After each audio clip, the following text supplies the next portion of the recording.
Radhe Radhe friends, Haritalika Teej व्रत की हार्दिक शुभकामनाएं आप सभी को। सभी सुहागनों का सुहाग बना रहे, माता रानी से यही प्रार्थना करती हूँ। आज मैं आप सबके साथ शेयर करूँगी कम सामान से, कम चीज़ से हम हरितालिका तीज की पूजा कैसे करेंगे। सरल और संपूर्ण पूजा विधि मैं आप सबके साथ शेयर करूंगी। पूजा का शुभ मुहूर्त क्या है, पूजा में चढ़ाया गया प्रसाद, जो प्रसाद चढ़ाएंगे, प्रसाद कब उठाना है और माता से सुहाग कब और कैसे लेना है, संपूर्ण पूजा विधि मैं आप सबके साथ शेयर करूंगी, सरल पूजा विधि। तो फ्रेंड्स, वीडियो पसंद आए तो लाइक ज़रूर कर लीजिएगा और हमारे चैनल पर नए हैं तो चैनल को सब्सक्राइब कर लीजिएगा। तीज त्यौहार का वीडियो देखने के लिए चैनल को सब्सक्राइब कर लीजिएगा और वीडियो को लाइक कीजिएगा और शेयर कीजिएगा। तो सबसे पहले तो देखिए, हमने बैठे बैठे आम के पत्ता में तिलक कर लिए रोली से, और कलश में भी हमने स्वास्तिक बना लिए हैं, कलावा बांध दिए थे और स्वास्तिक बना लिए। तो अब सबसे पहले पूजा शुरू करेंगे।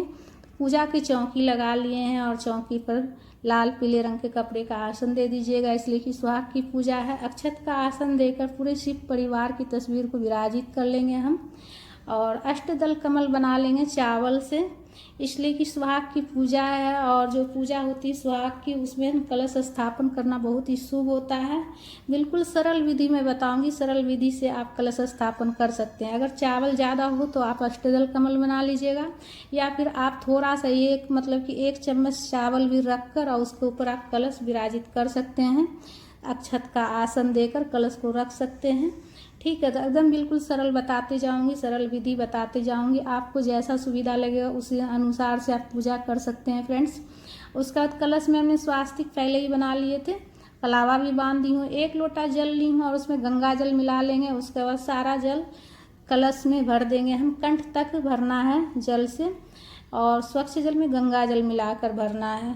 उसके बाद कलश में देखिए 5 चीज़ें डाल लेंगे, थोड़ा सा अक्षत डाल लेंगे, गांठ वाली हल्दी डाल लेंगे, 1 सुपारी और 1 सिक्का डाल लेंगे। और भोले बाबा की पूजा है इसमें, तो इसलिए से बेलपत्र डाल देंगे। पुष्प हो तो पुष्प भी डाल सकते हैं, फूल डाल सकते हैं, बेलपत्र डाल सकते हैं आप। और उसके बाद आम के पत्ता हम सजा लेंगे। आम के पत्ता अगर ना मिले तो आप अशोक के पत्ता भी ले सकते हैं। आम का पत्ता, अशोक का पत्ता भी अगर आपको नहीं मिलता है तो आप पान का पत्ता भी ले सकते हैं, इसलिए कि जो है ना, ऐसा होता है कि कहीं कहीं पर जैसे नहीं मिलता है आम का पत्ता, अशोक का पत्ता, तो इस स्थिति में आप पान का पत्ता भी लगा सकते हैं। 5 पत्ता 7 पत्ता आप लगा लीजिएगा। उसके ऊपर एक प्लेट रखकर चावल से भर लेंगे पूर्ण पात्र, इसलिए कि पूर्ण पात्र के बिना कलश जो स्थापन होता है वो अधूरा होता है। और उसके ऊपर हम एक दीपक रखेंगे। दीपक आप देखिए घी से भी तैयार कर सकते हैं या फिर तिल के तेल से भी दीपक तैयार कर सकते हैं। तो बड़ा सा दीपक ले लीजिएगा, उसमें बाती लगाकर घी भरकर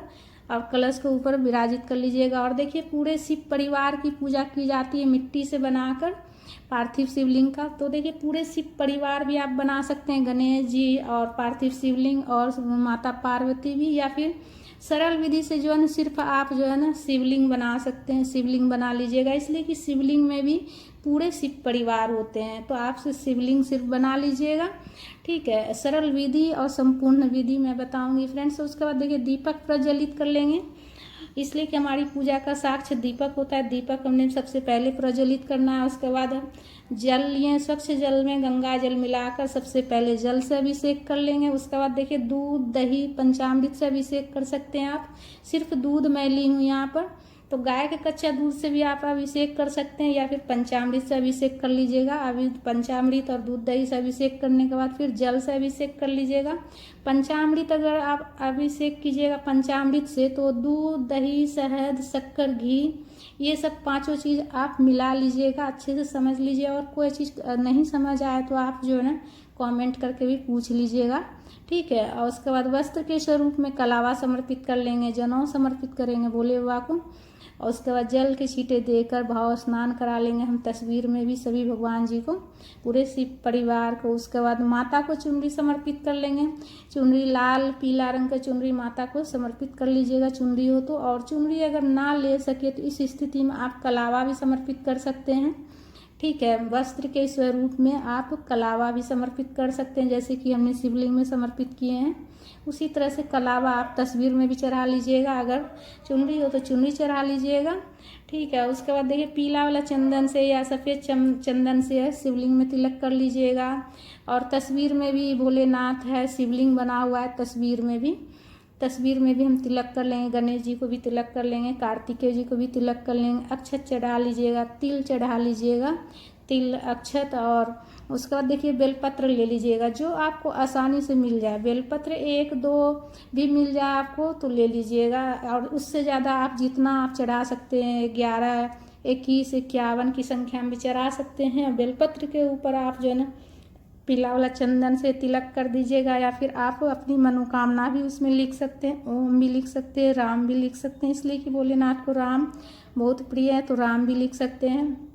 ओम नमः शिवाय का जाप करते हुए बेलपत्र समर्पित कीजिएगा और सभी भगवान जी को समर्पित कर लीजिएगा। ओम नमः शिवाय का जाप करते हुए अपना पूजा संपन्न कीजिएगा। और उसके बाद देखिए आक धतूरा का फल मिल जाए तो वो भी चढ़ा लीजिएगा, नहीं मिले तो कोई बात नहीं है, ठीक है। भांग, धतूरा, सम्मी का पत्ता जो मिल जाए आपको, जो भी बोले हुआ को प्रिय है, जो चीज़ वो आपको अगर मिल जाता है आसानी से तो ठीक है, चढ़ा लीजिएगा। नहीं मिले तो कोई बात नहीं, ठीक है। उसके बाद दुर्वा समर्पित कर लीजिएगा, माता को सिंदूर लगा लीजिएगा। दुर्वा गणेश जी को समर्पित कर लीजिएगा और माता को सिंदूर लगा लीजिएगा। और जो शादी वाला सिंदूरा अगर आपके पास में हो तो आप रख लीजिएगा पूजा के पास ही।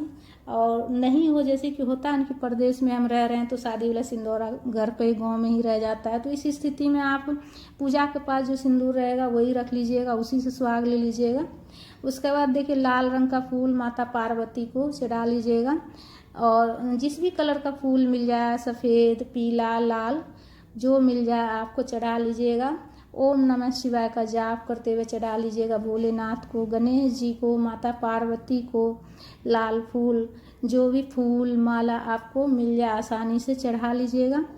तो कम चीज़ से इस तरह से आप जो है ना पूजा कर सकते हैं। पूजा का शुभ मुहूर्त भी आपको बताऊंगी फ्रेंड्स। और देखिए सुहाग की पूजा है तो इसमें एपन, आटा और हल्दी का घोल तैयार कर लीजिएगा गाढ़ा करके, ठीक है। तो एपन तैयार किया जाता है आटा और हल्दी में भी मिलाकर, और चावल के आटा और हल्दी में भी मिलाकर एपन तैयार किया जाता है। तो मैं गेहूं का आटा और हल्दी मिलाकर की हूँ। और एपन लगा लीजिएगा सभी में, आम के पत्ते में, तस्वीर में भगवान जी को। और सुहाग की पूजा है तो शिवलिंग के क्यारी में भी लगा लीजिएगा, इसलिए कि शिवलिंग में भी माता होती है। तो सुहाग की पूजा है तो एपन तैयार करके आटा और हल्दी तो देखिए सभी के घर में होते हैं, तो तैयार करके ज़रूर से ज़रूर चढ़ाइएगा, पूजा में लगाइएगा। और सुहाग की सामग्री में देखिए कम से कम 5 सामग्री आप चढ़ा लीजिएगा। चूड़ी, सिंदूर, बिंदी, मेहंदी और महावर, जो आपसे आसानी से मतलब आपको मिल जाए वो चढ़ा लीजिएगा।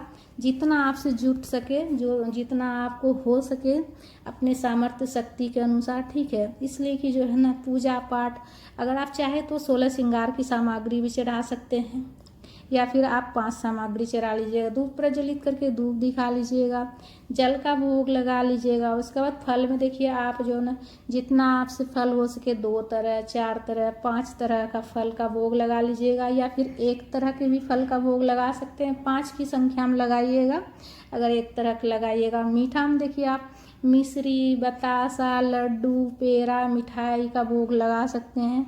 तो मैं मिश्री ही चढ़ाई हूँ, बिल्कुल सरल विधि बता रही हूँ फ्रेंड्स। अगर मीठा में आप मिश्री भी चढ़ा सकते हैं, अगर कोई मिठाई आप नहीं ला सकते तो मिश्री खरीद लीजिएगा, 5-10 रुपया का वो चढ़ा लीजिएगा। 2 पान ले लीजिएगा, पान के ऊपर लौंग, इलायची, मिश्री रखकर मीठा पान आप बनवा के भी चढ़ा सकते हैं, या फिर इस तरह से 2 पान चढ़ाइएगा, एक भोला हुआ, एक माता पार्वती को।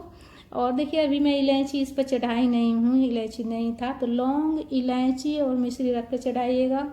और पूजा देखिए, पूजा में आप अगर हो सके तो नारियल कोशिश कीजिएगा, नारियल, पानी वाला नारियल चढ़ाने का, इसलिए कि नारियल जो है वंश का प्रतीक होता है, श्रीफल, वंश में वृद्धि होती है चढ़ाने से। तो अगर नारियल अगर हो सके तो चढ़ा लीजिएगा, और नहीं हो सका देखिए कोई बात नहीं है, ठीक है। भगवान हमारी जो परिस्थिति है वो सब समझते हैं, ठीक है। इसलिए अगर नहीं हो पाया तो कोई बात नहीं, अगर हो जाए तो चढ़ा लीजिएगा। इसलिए कि वंश में वृद्धि होती है। नारियल चढ़ाने से वंश का प्रतीक माना गया है नारियल को। तो कलावा लपेट कर चढ़ाइएगा। बाद में जो है ना प्रसाद के स्वरूप में घर में सभी ग्रहण कर सकते हैं। और पूजा में कुछ दक्षिणा रख लीजिएगा, इसलिए कि हमारी पूजा में अगर कुछ भी कमी रहती है तो दक्षिणा रखने से उसकी पूर्ति हो जाती है। और हाथ में पुष्प लेकर कथा पढ़ लीजिएगा, इसलिए कि हमारा व्रत तभी पूर्ण होता है जब हम कथा पढ़ते हैं या फिर सुनते हैं। इसलिए से कथा आप ज़रूर से ज़रूर पढ़ लीजिएगा या फिर सुन लीजिएगा। कथा का वीडियो चैनल पर हमारा मिल जाएगा आपको, तो कथा उसमें भी आप सुन सकते हैं। हाथ में जो पुष्प रहेगा कथा पढ़ने के बाद माता के चरणों में, प्रभु के चरणों में समर्पित कर लेंगे। उसके बाद आरती कर लेंगे। कपूर से प्रेम पूर्वक आरती गाते हुए आरती कर लीजिएगा। सर्वप्रथम गणेश जी की आरती गा लीजिएगा, इसलिए कि जो है ना पूरे शिव परिवार की पूजा की जाती है। तो सबसे पहले गणेश जी की आरती गा लीजिएगा, फिर भोलेनाथ की आरती गा लीजिएगा, माता पार्वती की आरती गा लीजिएगा, एक एक करके। कथा की पुस्तक में दिया रहता है आरती, तो देख देख के भी आप पढ़ते हुए आप आरती गा सकते हैं, आरती कर सकते हैं।